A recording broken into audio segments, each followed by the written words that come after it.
Reconnect Architects Private Limited. I would also like to invite the panelists for this kind of discussion. Mr. Sugandha Subedi, CEO Ripple Construction Private Limited. Ladies and gentlemen, please welcome Mr. Sunil Purbe, Director CA Construction and Consultancy Private Limited. Also, we're going to have Sushmita Ranjit, founder Kalpasara Studio. Could we please have you, ma'am? We're going to have Melina Pasima, Managing Director, Meha Designs. Please welcome Poonam Shah, Director, Shah Consult International Private Limited. And with a huge round of applause, please welcome Dalip Dudani, President, Nixion International Private Limited. So with that, ladies and gentlemen, I will hand over to Mr. Gopal Bahadur Kaur. He's also the moderator for this panel. So over to you, sir. Thank you very much.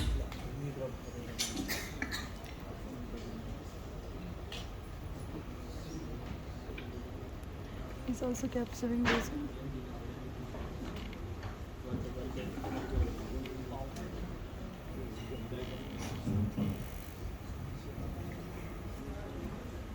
Thank you very much. Good afternoon, everyone. And thank you very much, Global Business Reconnect, for connecting our architecture faculty, all the engineers and builders, interiors, and all the people around Nepal. And they are doing this for the very first time. And we being from different fraternity in the engineering sector, especially we are being an architecture fraternity. Today, I'm an architect and managing director at Reconnect Architects. So, I'm going through the topics. We know that the reuse of existing and multifunctional space, redefining, reforming, and remodeling. And I'd like to start my these sessions with one photo to relate these kinds of things in the context of Nepal, especially in Kathmandu. So you are seeing, this is the one street photo, the surrounding buildings and the area. The photo was taken during the evening time. So this building might have been constructed around 20 to 25 years ago. They are defining the city, the current city.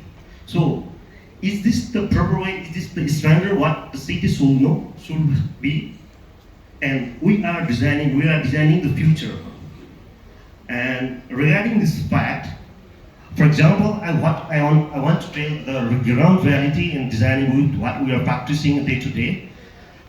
We can see the street that the buildings are designed in a very small area too. Like for example, in Nepal, in Kathmandu, the unit of area is made in annas and ropani and something. For example, it's said that there are the buildings made in 3 annas, 2.5 annas to something ropanis. So are those buildings giving the value to the city? For instance, you are taking the 3 annas land, and are they providing the amenities that are required for the city? So remodeling, defining the city for the future 20 years, 10 years, will be full function for the city. So I would like to welcome all my participants and everyone to relate your important views in case of redefining, redesigning, and reforming cities or everything, whatever you are designing. That is the future of the things. So thinking about the 50 years, 100 years, that will be another iconic in after 100 years. So the next generation should get the world aware of what we are designing now, what are they really impacting the current social cultural aspect of that city. For example, this is the gateway of the cultural city Patan, and the surrounding buildings, if people come from different other countries, or what they want to see that those buildings define the cultural aspect of this city. That there might be some kind of like sustainability of things and everything will come later. So I would like everyone to relate all those kinds of things in your professions, in your things, and I would like to Giving start orders. from Mr. Sugan Subedi to give valuable inputs in this topic. Thank you. Thank you. Am I audible? Yes. Thank you, Gopal sir. Hello everyone, this is Sugandha Subedi from Ripple Construction Private Limited. Starting my view, before starting my views, I'd like to thank GVRC team for this wonderful opportunity where we can share our ideas. And this has been a wonderful experience since very legendary people are here around with us. Like even I'm sharing this panel along with very senior architect Poonam Shah, and I'm really happy to be a part of this. Thank you, everyone. So regarding my view in the topic that was given to us, I would like to start with one of the saying that a fellow of American Institute of Architects shared in one of his interviews.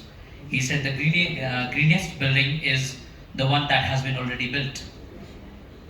So I think that line explains it all. About the reuse of the buildings, what is the importance of the reuse of the buildings. So every cities in the world are growing. So we can see the urbanization is actually increasing. Urbanization is, the cities are actually growing. And if we see in the context of Nepal, a report from Kathmandu Valley Development Authority, it says there has been per year there has been a increase in population of 4% population per year, and almost in recent trend there has been almost increase of 6.5%, and the built up areas of the Kathmandu Valley is also increasing. What I'm trying to bring you here is since the use of the land is increasing day by day just for the buildings, and the cultivating lands, the other land use is decreasing. So this is somehow, I guess, questioning the urban infrastructure law, like the urban environment, and ultimately, like it is the urban sprawl is actually growing. So I think the discussion here about the reuse of the buildings is more towards reducing the urban sprawl, and how to make the cities, as Gopal sir also said, how to make cities more sustainable. Thinking about the reuse of the buildings, I think we have a very good examples of some of the very lively examples. Let's say in Patan areas, in Tamil areas, in Sanipar areas, the buildings have been reused. Like let's say the residential buildings in the Tamil areas have been converted into hotels. The buildings, the residential buildings in the Sanipar area have been converted into apartments.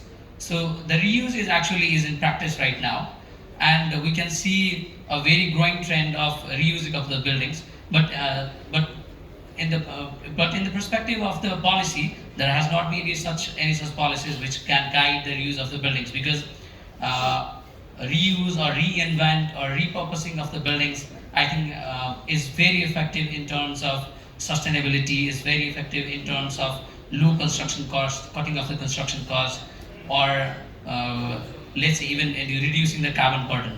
So I think from my perspective, this is a very interesting thing to discuss about the reuse of the buildings, reuse the buildings and the multifunctional spaces, and finally contributing to the sustainable societies later on. Thank you.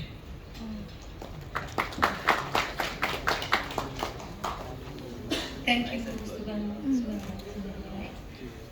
I'm Shushmita, and I would like to firstly thank Global Summit for this lovely platform. Like he said, the fellow participant said that greenest building is the building that has already been built, right? So then what makes, as Gopalji said, that how can the same street that was there in the image behind could be retained for a longer run, for the longer generations maybe. So I think from my perspective, what makes that already built building beautiful and create a legacy is only through good policies and good guidelines, you see. Because my studio, we have been dealing with a lot of existing building that is being remodeled to, let's say, an apartment building that was, got a permit for an apartment building is being turned into a school. So, well, in that perspective, we need a lot of strict guidelines to retain it in a longer run. For instance, a school needs good fire staircase, maybe fire safeties. So I think overall to make the building, the reuse of the building detained for a longer generations, for a longer run of period is only through good guidelines. Because no matter what, we are no bigger than the rules and regulation. I think the city of Kathmandu right now, or let's say even beyond Kathmandu, we see a lot of hodgepodge everywhere. Like buildings are being done randomly, and that is in fact creating a bigger image of the society in the longer run. Right? So I think policy and guidelines I would like to focus here. Well, maybe the rest would you add to it.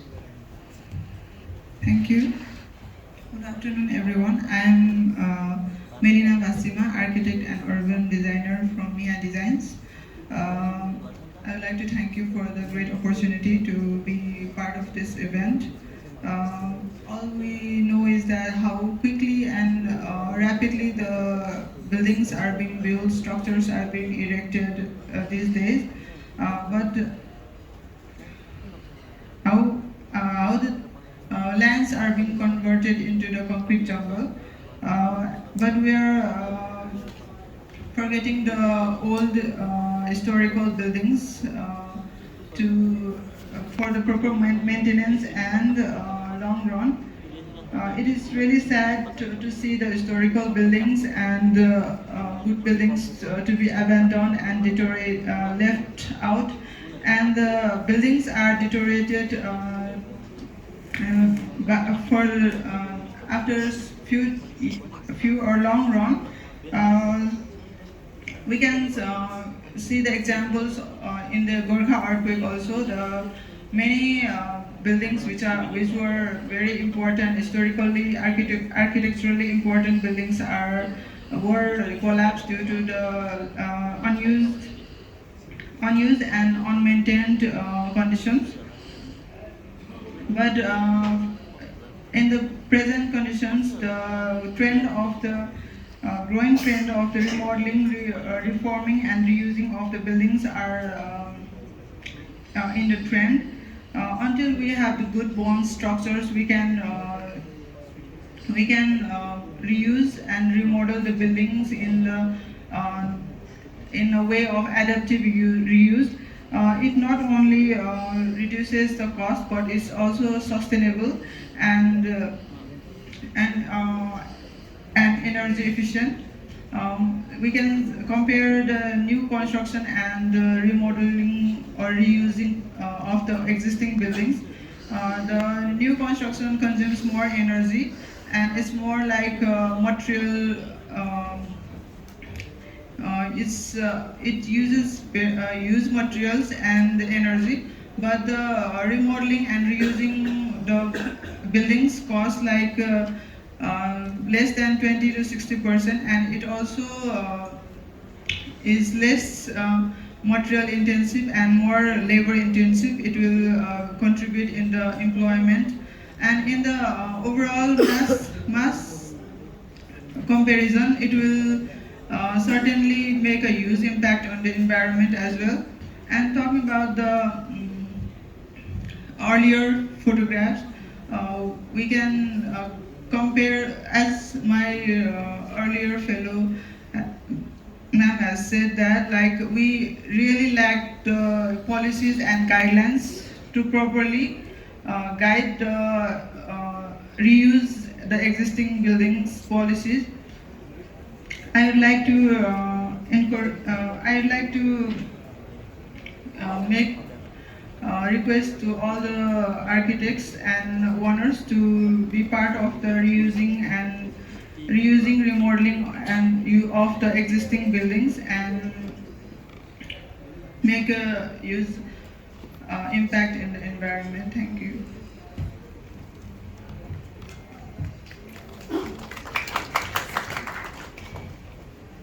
Good afternoon. I'm Poonam Shah from Shah Consult International. I would like to thank Global Reconnect for initiating such a wonderful discussion since morning. We've been discussing different issues where we're talking of technology, we're talking of prefabrication, we're talking of moving ahead. When it comes to talking about reformation, rehabilitation, it seems it's almost like we're stepping back and you're talking of history. I think reformation and rehabilitation, as my previous panelists have said, is the new way forward as well. Because when you're sitting on a dais with 3 of the 6 panelists being associated very closely with you, Sushmita as a young architect in my firm, Sugandha as an intern, young intern in my firm, you feel you've done enough damage in the city as architect. Like the moment you start your construction and the moment your foundations are dug, your basements are being done, you feel, oh my God, like I have already done so much to disturb what was already existing. So I think when we talk of reusing, it is a very, very wise way of moving ahead. It is a very wise way of protecting what our heritage was, protecting our beautiful buildings that were built. Because whatever I see, I've done like so many buildings, and now if I go back to a building which I built 25 years ago, I already see things that need to change, things that need to be done better, and because the technologies have changed, things have changed. But is like the building can be easily remodeled and improved. The existing building can be improved, and that will save so much of our carbon footprint that we are creating, and that will save so much of energy and move us towards sustainability. And I think when we are talking of AI, we are talking of VR, we should also be talking of rehabilitation and reuse of our existing buildings. Because somehow in our culture, or as architects, when I'm given a plot, wow, a new building, a new site, a new requirement, something to create, like that is what I'm trained for. But I guess as architects, I'm also trained to be a very, very responsible citizen of the society. I'm trained to be very sensitive to what is happening around us and the way the city is transforming around me. And as architects, we are trained to be leaders, thinkers, and as architects, we are trained to be innovators. And our innovation, equal innovation goes into remodeling, redesigning what is already existing and reusing a building. We have beautiful buildings. We have the Louis Kahn building. We have so many other architects, senior architects from different parts of the world who come and built in Kathmandu. But those buildings are not seen. If we just remodel them slightly and reuse them, I think we would have wonderful architecture existing in our this thing, and we will not have the concrete jungle that is coming up. So I think that is the direction to move towards, and that is the direction to move forward. And as Sushmita said, regulations in the government are needed, very much needed, to promote that kind of rehabilitation of the existing buildings and to promote the way we see already built buildings, and we should get out of the mindset of dismantling, destroying what is existing, and just think of how we can reuse them in a more interesting way. I think Nepal has been a leader in so many things. Buddha was born in Nepal. In Nepal, I think our neighbors a little more time. In Nepal, I think India called Lutyens to build New Delhi, this thing, and Pakistan called another architect to build their building. Same with Bangladesh, they called Lukan to build their building. In Nepal, but what did we do so far? We remodeled our Singha Darbar and we used it. And I don't think it is anything inferior to what was built by our neighbors. So we are leading the way already. A lot of our existing houses, which are deteriorating in Patan area and in core Kathmandu area, are being remodeled and reused as guest house, and so many other uses are being made of local buildings. So we are leading in that way, and I think we should keep that leadership going, and I think we should have provisions to make these things more regulated and in a proper way. Thank you. In fact, during our tea break, I was discussing with ma'am that I came to Kathmandu 10 years ago, and now when I come, what I remembered about Kathmandu was the red brick buildings with windows with white frames, and that was really nice. And this time I saw less of them, and it has been replaced by some places with buildings with ACP facades, which I don't know. There are Urban Arts Commission. I think as a policy, I think we should have Urban Arts Commission, which design the urban areas in totality, being more active. Besides this reuse of buildings, I feel there is a connectedness with the history which all of us should know and understand. And if we are, and that is for us also, if you see a beautiful building in a small area, let us go. Even though I'm not an architect, I go there and understand what that. So one is the connectedness with the history, how cities also are actually living. They have a destiny, they have a history, how they move. So this interconnectedness with the past is, I feel, very important. I know a lot of good examples where there is a building, there was an industrial shed in Ahmedabad owned by Alembic. They are the ones who make glasses. And they gave the shed to architect Karan Grover, who turned it into a museum. And that is one of the go-to places in Baroda, with neighboring Ahmedabad from where I come from.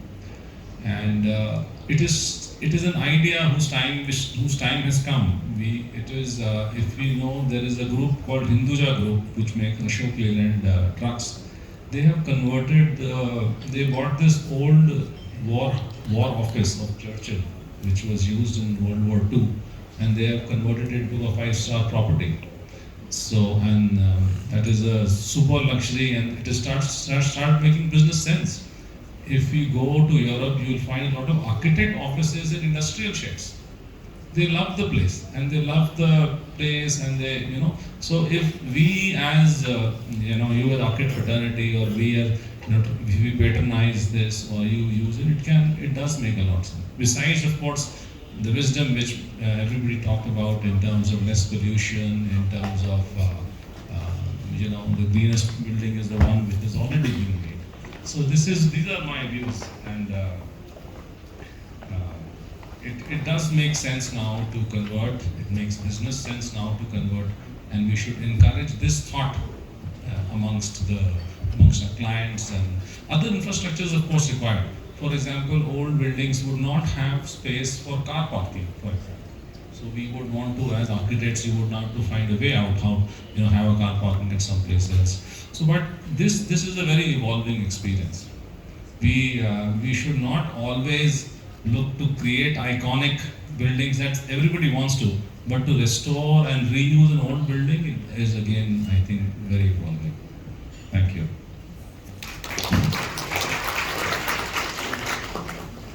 Thank you, sir. Thank you, everyone, all panelists, for their panel words regarding this topic. I'd like to summarize our overall panel discussions.